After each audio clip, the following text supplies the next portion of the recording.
Okay, guys, just so you're aware, there's going to be spoilers for both Silent Hill 2 and the movie Return to Silent Hill because this is a review about the movie. Gosh, Return to Silent Hill is one of those movies that just makes you wonder if Hollywood even understands the material they're adapting, or if they just buy the rights and slap the name on something else and hope the brand recognition does the work for them.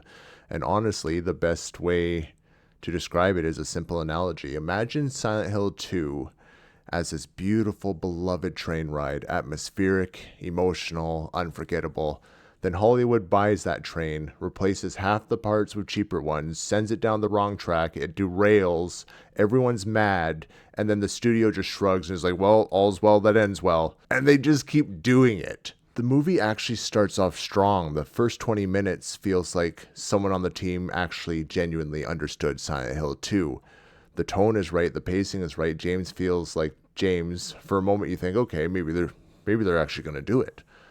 I mean, look at this scene here. It looks so much like the scene in the original game. It's crazy.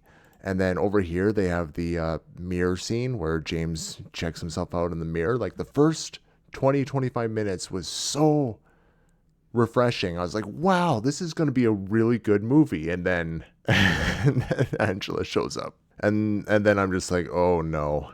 So Angela in the game, especially in the remake, she's tragic. It's uncomfortable, painfully human. And she's not some mystical prophet. She's a girl who was abused and is trapped in her own personal hell. The movie turns her into a weird caricature who rambles about the darkness. It's the moment the movie stops trusting subtlety and starts explaining everything out loud, and it never recovers from that shift. And this isn't just an Angela problem. Every character feels wrong. James isn't the polite, soft-spoken, emotionally repressed man that we connected with. Maria, okay, just where is she? Yeah, look at this. Maria, just Maria looks like she's wearing a wig from a completely different production, and the movie doesn't really capture the uncanny, unsettling charm that she had in the game. In Silent Hill 2, you don't know what Maria is, and I remember when I first met her in the game, I completely had no trust in her at all. As you progress through the game, you don't know if she's a manifestation of James' guilt, his lust, his denial, but she feels real enough for you to care about her. In the movie, James barely reacts to her. She's just there to move the plot forward, and then and then he literally summons Pyramid Head to kill her because she's in the way. And I was just like, why? It's just so far removed from the original complexity that it just feels like a joke. Eddie gets introduced for about 30 seconds and then disappears. Laura, who is in the game, is this bratty kid who loved Mary and hated James for how he treated her. And suddenly she's Mary. And that's the core issue. The movie decides that all these characters are just different versions of Mary. That's not just wrong, it's nonsense. In the game, these characters aren't reflections of James or Mary. They're people with their own demons. That's why they're here in Silent Hill, because the place calls them, because they're kind of demented in some way. Angela's dealing with her abuse. Eddie feels guilt for killing someone. Laura is a kid looking for Mary. They're drawn to Silent Hill because of their own trauma, not because some puzzle pieces of some grand Mary-centric twist. Then the movie creates the worst rewrite of all rewrites. It's James's crime. In the game, James killed Mary.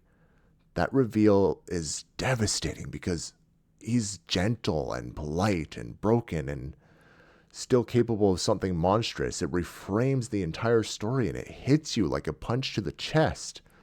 The movie just throws that away. Now, the cult. Oh, did I mention there's a cult? Yeah, they just introduced this cult that has nothing to do with the story. And this cult, is constantly poisoning Mary, and they switched it. So now the cult kills Mary, and James just does this half-baked smothering scene to end her suffering. It's cliche and cowardly, and it completely guts the emotional impact of the original story. It's the safest, most predictable version of the twist they could have chosen, and it ruins the whole thing. I almost walked out of the theater when the tombstone scene came in. Oh my god, it was almost comically bad. So this is why I mentioned the whole everyone's Mary, apparently. It is, they showed this tombstone that shows everyone's name. It's just like Mary's actual full name is Mary Angela Laura Crane. And what's really funny is like, I mean, so did you guys just forget about Eddie?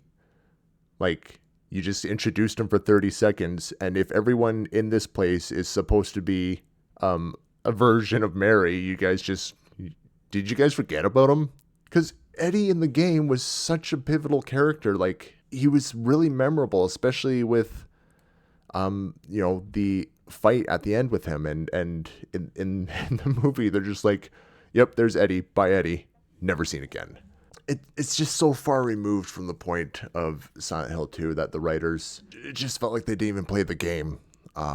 They just skimmed a wiki and they're just like, yep, let's just put this together. And the devastating way Maria dies, instead of being killed by Pyramid Head, when you're really trying to save her, she just gets stabbed by a nurse. I don't know, for some reason I was just like, that really bothered me. Maybe it's petty, but I'm just like, why did you change that? That's just such a stupid thing to change. On top of that, the movie skips the iconic jail scene, the emotional gut punch of Maria dying and reappearing, the gaslighting, the slow unraveling of James's psyche.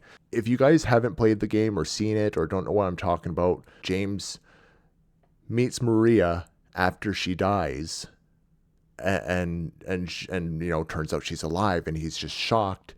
And then she's completely different and just starts gaslighting him, and then you can just tell. I actually wish the voice actor for James in the Silent Hill 2 remake was actually cast as the actor for this movie. If it was written better, I don't get me wrong. I don't want to. I'm not saying that I want to put the original voice actor through the horrible script that is this movie, but I am saying that he would have done a much better job of playing James. That jail scene, that's just so iconic, and if you haven't seen it, just look it up. Instead of like any cool scenes like that, we get random underwater sequences, dreamlike nonsense that doesn't connect to anything. He wakes up in a psych ward or a hospital or whatever, and he's just, his therapist comes, is just like, James, none of this is real, it's all in your head. And then all of a sudden he's back in Silent Hill, and oh man, this movie was a complete disaster. All the moments that made the game unforgettable are gone. Instead, we get CGI that looks shockingly outdated for a 2026 release. The game was straightforward, emotionally precise, and devastating.